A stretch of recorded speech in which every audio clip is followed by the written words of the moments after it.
This is Dan, and this is the Napkin Academy.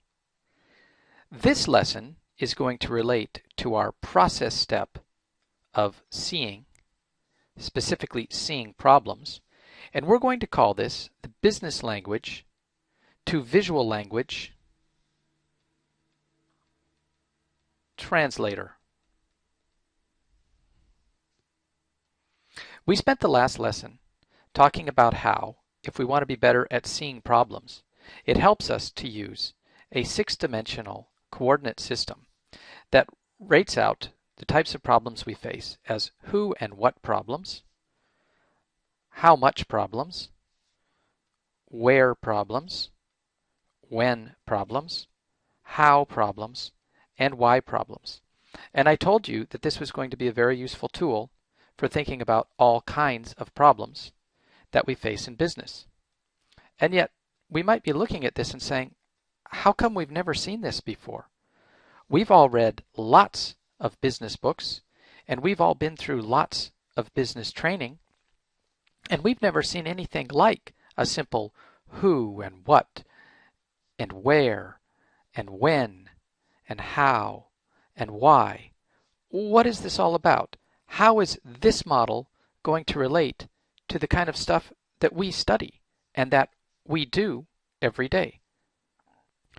When we read, study, or talk about business, we find that the terms we use tend to be apparently very specific. Things like strategic positioning, things like change management, terms like brand equity. We need to do marketing segmentation. We need to make sure that we're being effective in financial leverage. We need to think about succession planning. These are the kinds of terms that we find in the real world of business. So how do any of these relate to this kind of six-dimensional who, what, where, when, why model in any sort of a meaningful way? Well, they really do. And I think that it's useful for us to not think about business terms in the sense of what does this fairly complex jargon mean?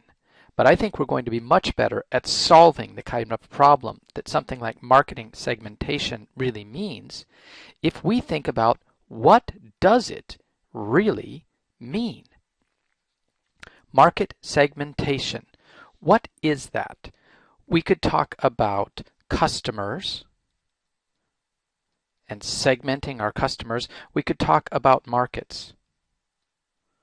What in the end are we really talking about? We're talking about two things with market segmentation. We are talking about who are our customers and what do they want.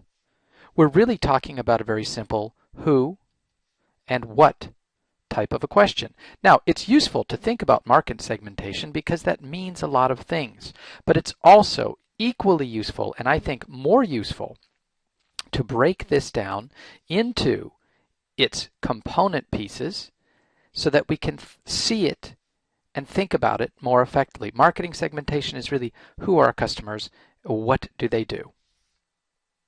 Let's talk about something like financial leverage. What is that really about?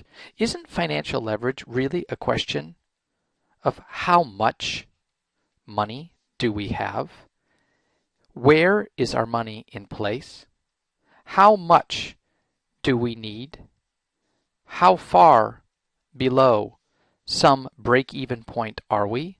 Or how far above some break-even point are we? Isn't financial leverage, and almost any term that has to do with finance, in the end, really just a question, at its most simple way, of how much? We think about questions of strategic positioning. What is that really about? Well, isn't strategic positioning really about saying, according to some sort of coordinate system that has to do with business, something about the future, something about products, we are in our competitive landscape here, our other competitor is here, another competitor might be here. Strategic positioning, isn't it in the end really a map of where we are in relation to our competitors? Isn't strategic positioning really about some kind of competitive landscape? And when we think about a landscape, aren't we really thinking about where the pieces are? And if we think about something like succession planning or even transitions planning or strategic planning, aren't we in a way really talking about questions of when? When are we going to do this? When are we going to do that? When are we going to take care of this other thing before some end point happens? Isn't really all of this about planning, really trying to map out what's going to happen first and what's going to happen next and what's going to happen next and so on? Aren't we really talking about questions of when? And if we look at change management, what are we really talking about? Aren't we talking about how we're going to go about moving from here to here? Aren't we really talking about how? Isn't change management really about the process of managing process?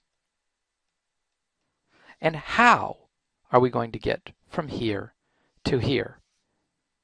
And if we think about something like brand equity, aren't we in the end really thinking about why does our company exist at all? Why are we even here? If we don't have a brand, if we don't know who we are and how many of us there are and where we are and when we're doing the things that we're doing and how we're going to do them, if we add all those up, don't we have the why of why our business exists at all? Isn't that what we really mean when we talk about building a brand and building powerful equity that people believe in? The point I want to make is that business speak matters. It really does. Because as business people and as working with colleagues who are business people, we are going to use these kinds of terms all the time, and they really do mean something. But when it comes to, again, that eternal issue of taking something that's challenging and making it so that we can all see it and see exactly what each other is talking about, I think it makes much more sense if we learn how to take the various types of jargon and challenges and problems that we have and break them down into the simplest common language. And that is going to become our business to visual translator.